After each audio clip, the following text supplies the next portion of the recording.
अस्सलाम वालेकुम students. First year chemistry के थर्ड लेक्चर में आज हम पढ़ेंगे क्रिस्टल लैटिस। अगर हम क्रिस्टलाइन सॉलिड की बात करें तो क्रिस्टलाइन सॉलिड हमारे पास ऐसे सॉलिड्स होते हैं जिनमें एटम्स, आइंस या मॉलिक्यूल्स एक थ्री डायमेंशनल वे में, वेल ऑर्डर्ड वे में अरेंज हों, उनको हम कहते हैं क्रिस्टलाइन सॉलिड। क्रिस्टलाइन सॉलिड किसको कहते हो आप? जिसमें एटम्स, आइंस या मॉलिक्यूल एक वेल ऑर्डर्ड वे में अरेंज हों, उनको आप नेम देते हो क्रिस्टलाइन सॉलिड का। तो क्रिस्टलाइन सॉलिड ऐसे सॉलिड जिसमें एटम्स, आइंस या मॉलिक्यूल एक फिक्स पोजीशन पर मौजूद होते हैं, एक स्पेसिफिक पोजीशंस पर मौजूद होते हैं। हर एटम, हर आयन या हर मॉलिक्यूल की एक डेफिनेट पोजीशन होती है। जैसा कि यहां मैंने एक क्यूबिक क्रिस्टल ये शो करवाई हुई है, एक क्यूबिक क्रिस्टल शो करवाई हुई है। यहां पे जो आपको पॉइंट्स नजर आ रहे हैं, ये जो पॉइंट्स हैं ये बेसिकली क्या है? ये एटम्स हो सकते हैं, आइंस हो सकते हैं या मॉलिक्यूल हो सकते हैं। तो यही क्रिस्टलाइन सॉलिड की प्रॉपर्टी है कि उस क्रिस्टलाइन सॉलिड में एटम, आइंस या मॉलिक्यूल एक डेफिनेट पोजीशंस पर मौजूद होते हैं। और यहाँ पे इन पोजीशंस को मैंने शो करवाया हुआ है डिफरेंट पॉइंट्स से। डिफरेंट पॉइंट्स की मदद से मैंने एटम्स, आइन या मॉलिक्यूल को शो करवाया हुआ है। ये जो पॉइंट्स हैं ये कहलाते हैं लैटिस पॉइंट्स। लैटिस पॉइंट्स दोबारा समझे, लैटिस पॉइंट्स किसे कहते हो आप? लैटिस पॉइंट किसी भी क्रिस्टल में वो पोजीशंस हैं जहां पर एटम्स, आइन या मॉलिक्यूल मौजूद हैं। उन पॉइंट्स को आप नेम देते हो लैटिस पॉइंट। लैटिस पॉइंट की अगर आप डेफिनेशन लिखना चाहो तो कैसे लिख सकते हो? द पोजीशन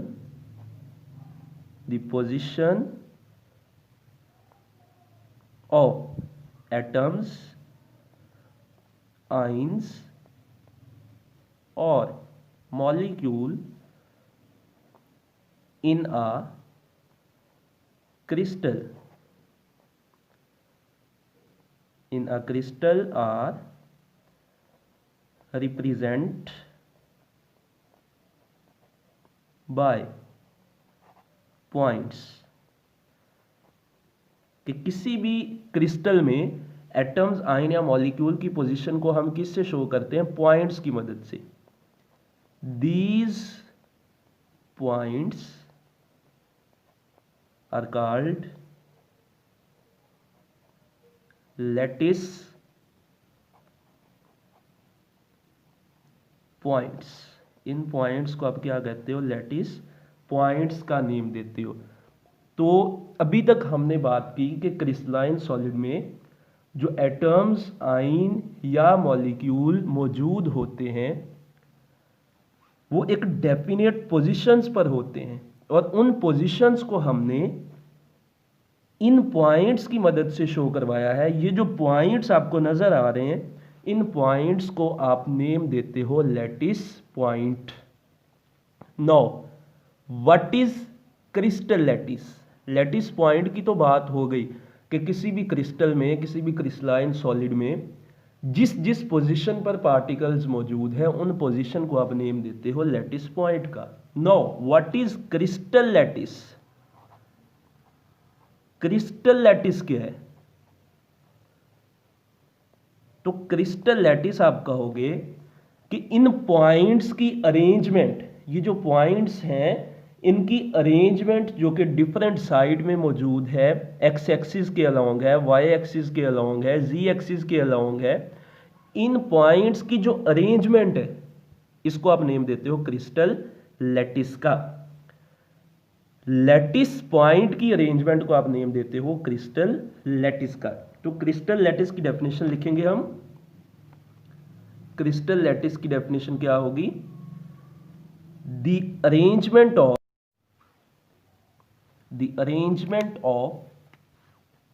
या the array of, array mean arrangement, the array of points, in points की अरेंजमेंट। अब ये पॉइंट्स किसको शो करते हैं? ये पॉइंट मैंने कहा एटम्स हो सकते हैं, आइंस हो सकते हैं या मॉलिक्यूल हो सकते हैं। The array of points, points किसको शो करते हैं? Represent atoms,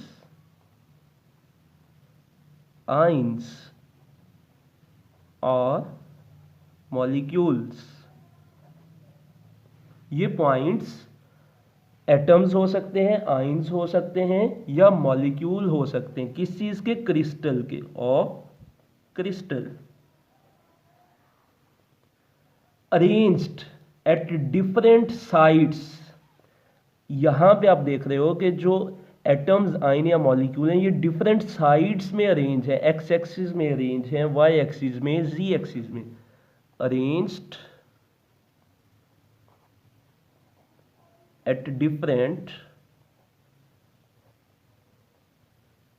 sides, different sides में अरेंज है।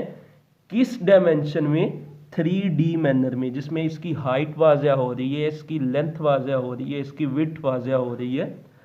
Arranged at different sides in 3D manner is called crystal lattice. दोबारा समझो कि ये आपके पास क्रिस्टल है, इसमें जिस जिस पोजीशन पर एटम्स, आइन या मॉलिक्यूल मौजूद हैं उस पोजीशन को लैटिस पॉइंट, और इन लैटिस पॉइंट की अरेंजमेंट को आप नेम देते हो क्रिस्टल लैटिस का। दी arrangement of points represent, points किसको शो करते हैं? एटम्स, आइंस या molecule of crystal arranged at different sides in 3D manner, के डिफरेंट साइट में जो अरेंज है, 3D मैनर में जो अरेंज है, उसको आप नेम देते हो क्रिस्टल लैटिस का। तो ये हो गया हमारा क्रिस्टल लैटिस। दो बातें हमने पढ़ी कि किसी भी क्रिस्टल में जिस पोजीशन पर एटम, आइन या मॉलिक्यूल मौजूद हों उसको आप नेम देते हो लैटिस पॉइंट का, और इन लैटिस पॉइंट की अरेंजमेंट को आप कहते हो क्रिस्टल लैटिस। नेक्स्ट हमने जो बात करनी है वो है यूनिट सेल की। यूनिट सेल किसे कहते हैं? हम यूनिट सेल को समझने से पहले हम एक छोटी सी जनरल एग्जांपल लेते हैं। जैसा कि हम एक दीवार तामीर करते हैं, एक दीवार बनाते हैं। दीवार किससे बनती है? ईंटों से। छोटी छोटी ईंटें आपस में मिलकर एक बड़ी दीवार बना देती हैं। एक ईंट जो है, उस दीवार में से जो एक ईंट है वो क्या है? उसका यूनिट सेल। वो क्या है? Unit cell. यानी कि जिस चीज की मदद से आप एक मुकम्मल क्रिस्टल बनाते हो, that is called unit cell. अब हमने एग्जाम्पल ली दीवार की, आप ईंटों को जोड़ते जाते हो एक दीवार बन जाती है। अब वो जो एक ईंट है that is called unit cell. अब अगर यहां पे हम इस क्रिस्टल की बात करें तो इसमें आप देख रहे हो कि बहुत से यूनिट सेल आपस में मिलकर इन्होंने एक बड़ी क्रिस्टल बनाई है। ये टोटल क्रिस्टल है, ये एक क्रिस्टल लैटिस है। इसमें बहुत सारे यूनिट सेल मिलकर इन्होंने एक बड़ी क्रिस्टल बनाई है। अगर इसमें से हम एक सेल को अलहदा कर लें, एक ब्लॉक को अलहदा कर लें, उस ब्लॉक को आप कहोगे यूनिट सेल। यानी कि ये टोटल क्रिस्टल है आपके पास, इस क्रिस्टल का सबसे छोटा हिस्सा क्या कहलाएगा? Unit cell. फॉर एग्जाम्पल ये क्यूबिक क्रिस्टल है, एक क्यूब की फॉर्म में है, तो इसका सबसे छोटा हिस्सा भी क्या होगा? क्यूब ही होगा। चलें, इसमें बहुत सारे क्यूब्स हैं। एक ये क्यूब आपको नजर आ रहा है कि ये क्यूब, एक ये क्यूब है, एक ये क्यूब है, बहुत सारे क्यूब्स हैं। मैं इनमें से सिर्फ एक क्यूब अलहदा करता हूं, उस क्यूब को आप कहोगे यूनिट सेल। फॉर एग्जाम्पल मैंने ये क्यूब अलहदा कर लिया, इसका एक पॉइंट यहाँ पे, एक यहाँ पे, एक यहाँ पे, एक यहाँ पे, एक यहाँ पे, एक यहाँ पे। जब हमने इस क्रिस्टल लैटिस को देखा था तो उसमें बहुत सारे क्यूब्स थे। अब उनमें से हमने एक क्यूब को अलहदा कर लिया, उसका सबसे छोटा पोर्शन हमने अलहदा कर लिया, उसको आप क्या कहोगे? Unit cell. तो यूनिट सेल की अगर हम डेफिनेशन करें तो हम कह सकते हैं कि smallest part of crystal lattice के क्रिस्टल लैटिस। अब इस एक क्यूब को हमने उस क्रिस्टल लैटिस से अलग किया था जिसमें बहुत सारे क्यूब्स थे, तो आप कह सकते हो smallest part of crystal lattice के क्रिस्टल लैटिस का सबसे छोटा हिस्सा क्या कहलाएगा, यूनिट सेल। और याद रखो इस यूनिट सेल को, इस एक ब्लॉक को हमने उस क्रिस्टल लैटिस से ही अलग किया जो भी हम, इसका मतलब जो प्रॉपर्टीज उस क्रिस्टल लैटिस में थी वही प्रॉपर्टीज इसमें है, जो प्रॉपर्टीज उस क्रिस्टल में थी वही प्रॉपर्टीज इसमें है। क्यों? क्योंकि हमने इसको उसी में से तो अलग किया। तो सबसे पहले हम लिखेंगे इसकी डेफिनेशन, क्या कहेंगे, the smallest part of crystal lattice के क्रिस्टल लैटिस का सबसे छोटा पार्ट। अब इसकी प्रॉपर्टीज क्या है, जो प्रॉपर्टीज क्रिस्टल लैटिस की थी वही इसकी प्रॉपर्टीज होंगी। The smallest part of crystal lattice having all the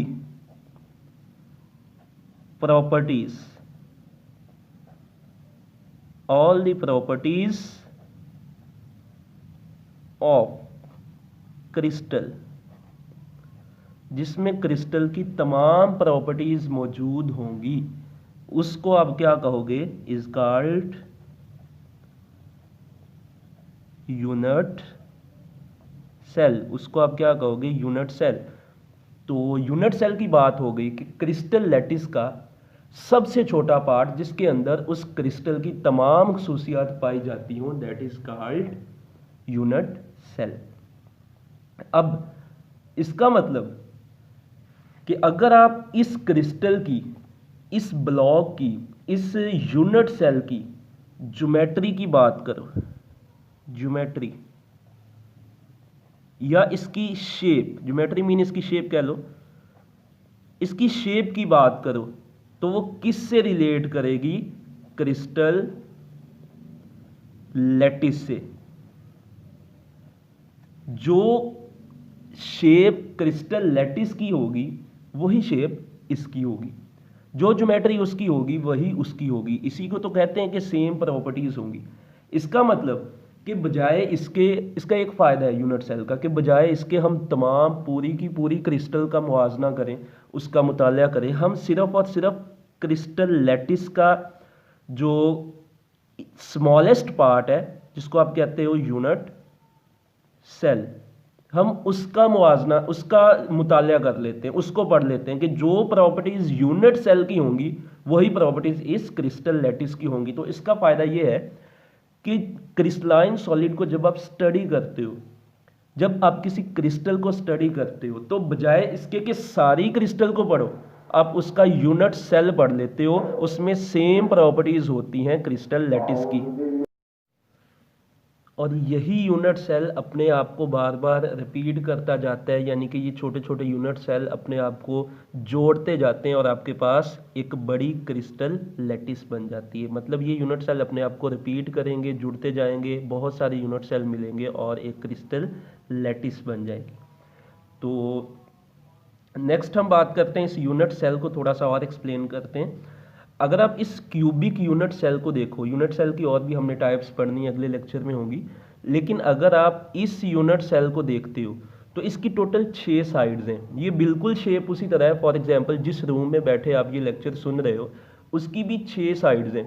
एक आपके दाएं, दूसरी आपके बाएं होगी, एक आपके सामने होगी, एक आपके बिल्कुल पीछे वाली साइड होगी, और एक आपके नीचे, एक आपके ऊपर। तो इस सेम इसकी भी टोटल 6 साइड्स हैं।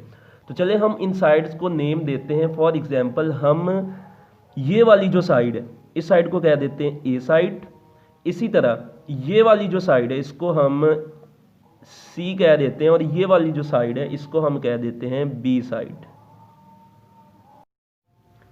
इसी तरह इनके एक्सिस भी होते हैं। फॉर एग्जांपल ये हो गया एक्स एक्सिस, ये होगा ये सारा वाई एक्सिस, और ये जो है ये होगा जी एक्सिस, ये वाई एक्सिस, ये एक्स एक्सिस, ये जी एक्सिस। और फिर ये जो साइड्स हैं, जारी बात है इनके दरमियान एंगल भी होंगे, इनके दरमियान एंगल भी होंगे। तो इन एंगल्स को मैंने इस तरह से शो कर दिया, इनके दरमियान एंगल्स भी होंगे। तो यहाँ पे हमने साइड्स लिखी हैं, कितनी साइड्स हैं? 3 साइड्स, ए बी सी। इसी तरह हमारे पास एंगल्स भी हैं, एंगल्स फॉर एग्जांपल जो आपके पास बी और सी साइड है, यहाँ पे जो एंगल है इसको आप कहोगे अल्फा। इसी तरह ए और सी साइड वाला एंगल इसको आप कहोगे बीटा, ए और बी साइड वाला एंगल इसको आप कहोगे गैमा। तो ये एंगल हो गए अल्फा बीटा गैमा। जो एंगल ए और बी के दरमियान है वो कौन सा है? ए और बी के दरमियान गैमा। ए और सी के दरमियान कौन सा एंगल है? बीटा। सी और बी के दरमियान, सी और बी के दरमियान जो एंगल है वो है अल्फा। तो एंगल हमारे पास कौन कौन से हो गए? एंगल हमारे पास हो गए एक अल्फा, एक बीटा, एक गैमा। ये टोटल कितने पैरामीटर हो गए? 6 पैरामीटर, 6 पैरामीटर्स, 6 पैरामीटर्स। इसमें 3 साइड्स हैं और 3 एंगल्स हैं। ये जो 6 पैरामीटर्स हैं इनको आप क्या कहते हो? Unit cell dimensions, unit cell dimensions. कि ये जो 6 चीज़ें हमने पढ़ी, 3 इसकी साइडें और 3 इसके एंगल जो हमने पढ़े हैं, इन 6 चीज़ों को, इन 6 पैरामीटर को आप कहते हो यूनिट सेल डायमेंशन, या इन 6 पैरामीटर को आप कहते हो crystallographic elements. Crystallographic elements, crystallographic elements मतलब कि इन 6 चीज़ों की मदद से आप क्रिस्टल को स्टडी करते हो, दैट इज क्रिस्टलोग्राफिक एलिमेंट। तो टोटल इस यूनिट सेल के हमने 6 डायमेंशन पढ़े, 3 इसकी साइडें होंगी और 3 इसके एंगल होंगे। ये 6 चीज़ें कहलाएंगी यूनिट सेल डायमेंशन। और बेटे याद रखो कि यहाँ पे इस ए बी सी की जगह आप एक्स वाई जी भी ले सकते हो, बट जब फॉर एग्जांपल यही यूनिट सेल, हमने कहा कि क्रिस्टल लैटिस की बात करनी है, ये यूनिट सेल आपस में रिपीट होते जाएंगे और एक क्रिस्टल लैटिस बन जाएगी। याद रखो ये जो एंगल्स है ना, ये आप एक्स वाई जी के अकॉर्डिंग ही डिसाइड करोगे। फॉर एग्जांपल एक अगला यूनिट सेल आता है, इसके साथ एक अगला यूनिट सेल अटैच होता है, जिस तरह हमने क्रिस्टल लैटिस पढ़ी थी, बहुत सारे यूनिट सेल थे। इसके साथ अगर कोई अगला यूनिट सेल अटैच होता है तो उसके भी एक्स और वाई के दरमियान जो एंगल है वो गैमा ही लोगे आप। जो एक्स और जी के दरमियान जो एंगल है वो बीटा ही लोगे। जो जी और वाई के दरमियान एंगल है इसे आप अल्फा ही लोगे। ठीक है, तो ये बातों का ख्याल करने कि ये जो एंगल्स है ना, फिर ये इस एक्सिस के अकॉर्डिंग ही आप डिसाइड करोगे। तो ये हमने यूनिट सेल को कंप्लीट पढ़ लिया। यूनिट सेल हमने सबसे पहले डेफिनेशन की कि स्मॉलेस्ट पार्ट है किसका? क्रिस्टल लैटिस का, जिसमें तमाम प्रॉपर्टीज़ हैं क्रिस्टल लैटिस की। तो हम क्रिस्टल लैटिस को पढ़ने की बजाय अगर आप यूनिट सेल को पढ़ लो तो इसका मतलब जो प्रॉपर्टीज़ यूनिट सेल की होंगी वही क्रिस्टल लैटिस की होंगी। हमने इसकी शेप को थोड़ा सा देखा कि इसमें 3 साइड्स, टोटल 6 साइड्स है ना, वैसे 6 साइड्स होती हैं। तो क्यूब की आपको पता है ये सामने वाली और ये सामने वाले इक्वल, ये और ये इक्वल होंगी। ठीक है, इसी तरह ये जो है बैक और फ्रंट वाली इक्वल होगी, ऊपर नीचे वाली इक्वल होगी, ये सारी इक्वल्स होती हैं। इसलिए हमने इसको 3 साइड ही कहा, ए बी और सी, क्योंकि बी के सामने वाली बी के इक्वल होगी, सी के सामने वाली सी के इक्वल होगी, ए के सामने वाली ए के इक्वल होगी। इसी तरह 3 एंगल्स होंगे इसमें, अल्फा बीटा और गैमा। ये 6 पैरामीटर को आप कहते हो यूनिट सेल डायमेंशन। तो आज के लेक्चर में हमने क्रिस्टल लैटिस क्या होता है और यूनिट सेल क्या होता है इसको डिटेल में पढ़ा। ओके।